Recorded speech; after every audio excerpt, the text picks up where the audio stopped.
right, section 2. We are ready to talk about your podcast format. So, you're super clear on who you're going to talk to, what you're going to do, what their challenges are. That's awesome. So now you have to decide, like, what is the format of this podcast going to be? And you've really got kind of two different options. The first one is a solo podcast, and that's essentially just you talking, right? This right now, I could make into a podcast that's just me talking. And there's some great benefits and some challenges with the solo podcast.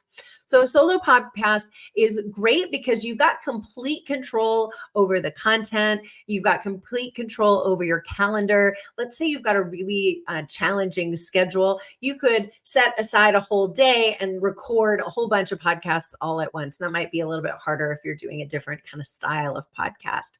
So, that's one of the really nice things about a solo podcast. One of the challenges is you as the host have to create all of the content, and that can be a lot for anybody to do, right? Coming up with, and I'll show you some of the how long your podcast should be later, but let's say you decide on 20 minutes. Coming up with 20 minutes worth of content, let's say every other week, that's a lot of content to have to come up with, and it can get overwhelming really quickly.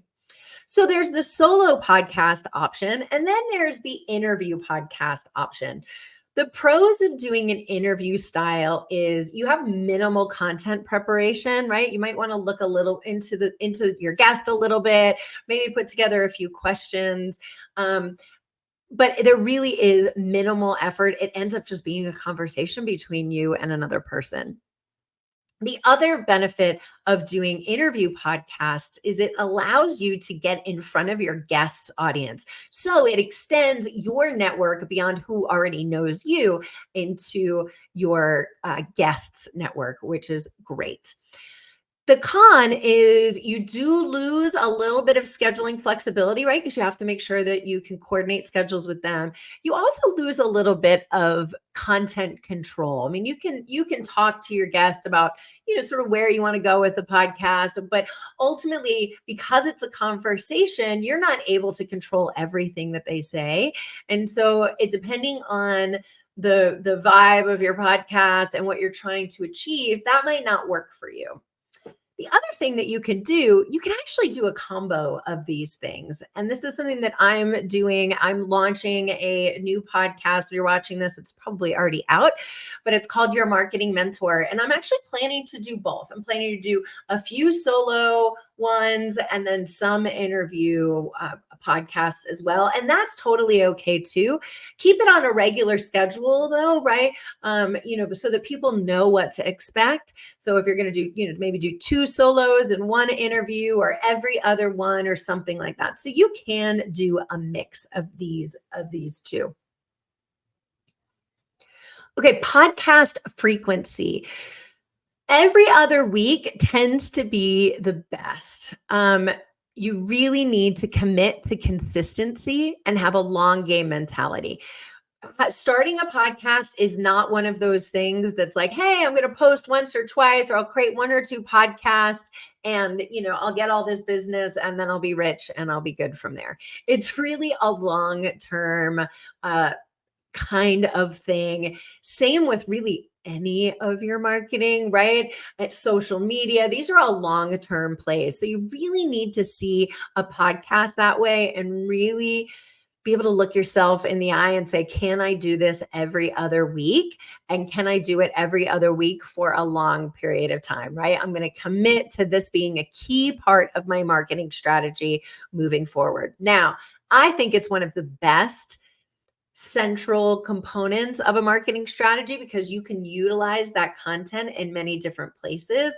And so I love it as sort of something that you do every other week. And I think it's well worth the effort.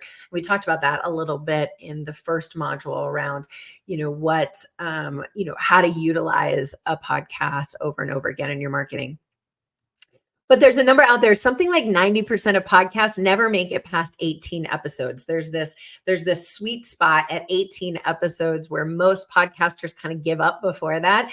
And so, always try to at least get that far. And usually after that, you'll realize like this is not for me, or God, I love this and let's keep going. But you really want to commit to at least every other week. Podcast length. So the most successful podcasts fall in the range of 20 minutes to 60 minutes. Longer podcasts can be successful, but generally have a lower completion rate. So people will listen for the first 20 minutes and then they're gone. Very short podcasts, so let's say 10 minutes or so, can have, high completion rates, but they might struggle to get a real dedicated audience. Because if you're only listening for 10 minutes, it might be something where you kind of forget who they are. They don't feel emotionally invested in you. So you want to do something else. I aim in my podcast to do about 20 minutes. I'll sometimes go as long as 40 because mine's an interview style podcast. My Bosses with Baggage podcast. So I try to, make sure we're done by 40 minutes, but 20 minutes tends to be kind of the sweet spot for me.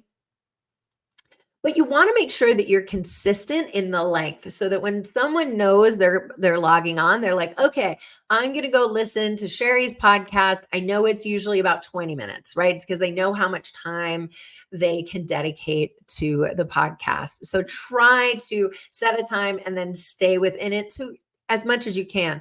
This is one of the cons of having a discussion interview style podcast is it can be sometimes hard to rally the other person back and to close it up. And so it's hard to say 20 minutes, on the dot, but try to do whatever time you've decided, whether it's 20 to 30 minutes or something like that, try to stay within that time on a consistent basis.